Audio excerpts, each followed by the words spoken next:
Guys, just wanted to run over a couple things with you talking about the new cycle. Two big components that we're going to have two videos up for. The first that we're talking about is going to be reps in reserve. When you think about reps in reserve, you need to think about that as being as close as you get to failure. So when we're talking about actually training hard and training intelligently, we want to be somewhere between 4 and, the reps that actually count are between 4 and 0 shots away from failure.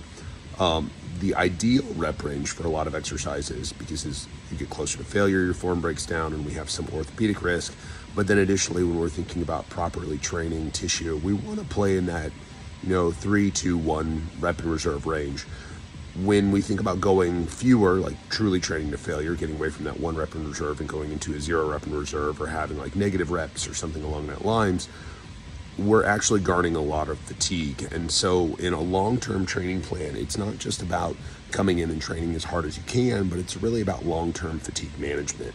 And so when you think about really training to failure every single time, if I have an athlete that's coming in, once, maybe twice a week, we can train a little bit harder just because I know that they're not going to be doing a whole lot outside of maybe walking occasionally.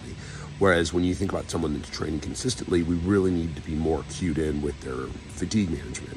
So playing in that 3, 2, and 1 rep range is a little bit more intelligent depending on how much systematic fatigue the athlete is going to experience. Something like a squat or a deadlift that's a bigger movement, we want to play a little bit further away from failure, 2 to 3, especially with those multi-joint movements where we have to worry about a little bit more technical components.